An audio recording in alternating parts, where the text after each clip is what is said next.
on here, back for another one. If you guys remember, this is my 66 C10. I know I've been kind of slacking a little bit lately. This is the truck we shortened the frame on. We put that frame shortening kit on it from CPP. And I also shortened the bed.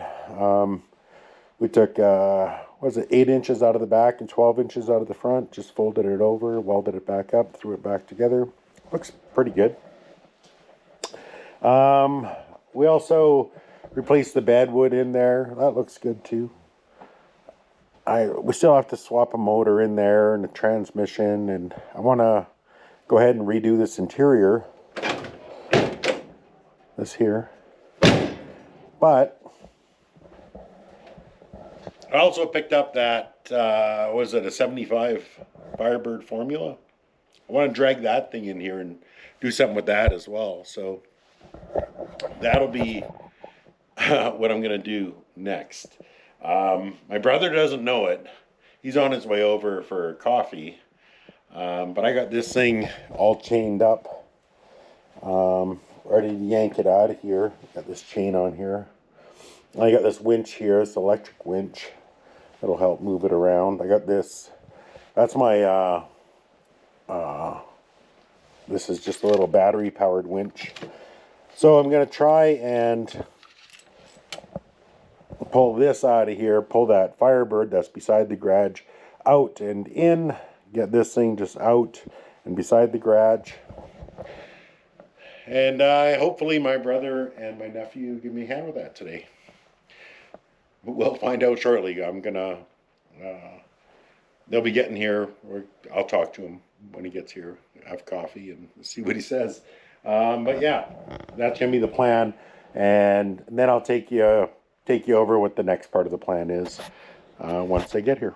Well, actually, once we get the Firebird in, if it happens.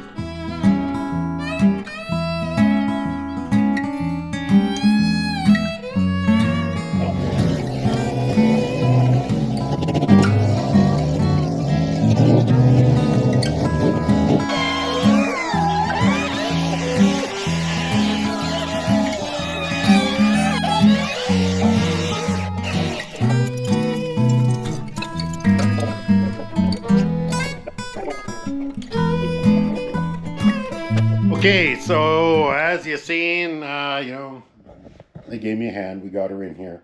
I'm gonna let this thing thaw out a bit.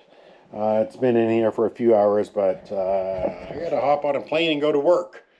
So we're not gonna get a chance to, get a better look at it than what we got right here, unfortunately.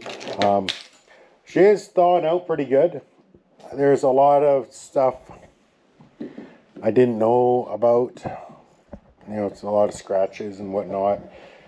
But I know, like, he's had it in storage for over 7 years, and it was in storage before that, and stuff like that. It just kind of comes with the territory. We got some chunks missing out of the paint here. We have this big baddie over here.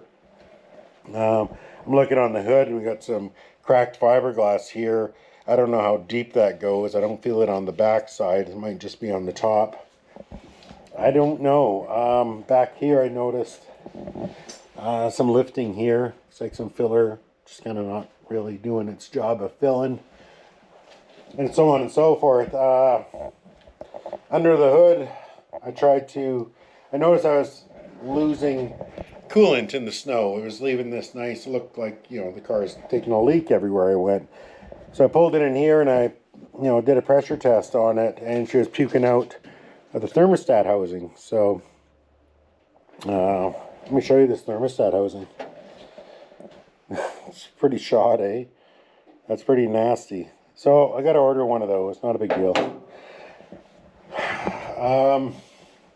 Just use that guy there. But yeah, so we'll have to get into this more when I get home, I guess.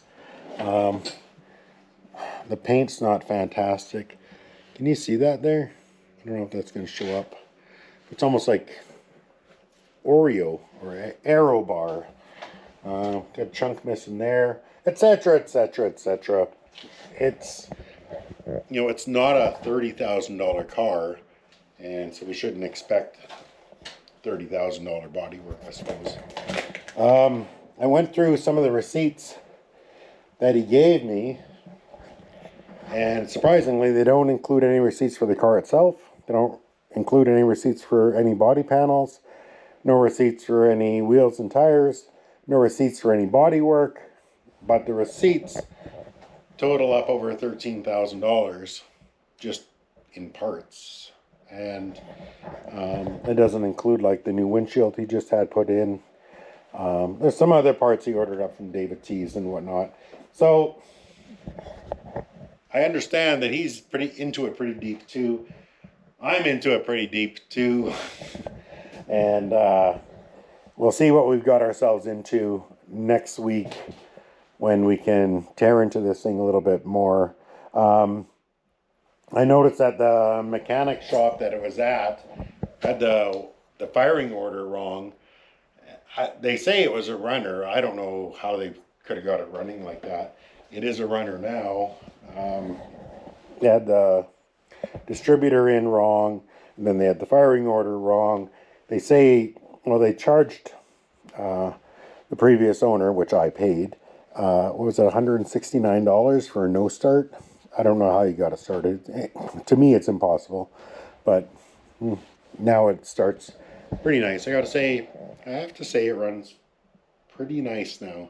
I just hit that key and she fires right off.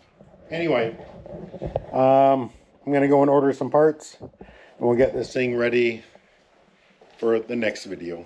All right? Thanks, guys.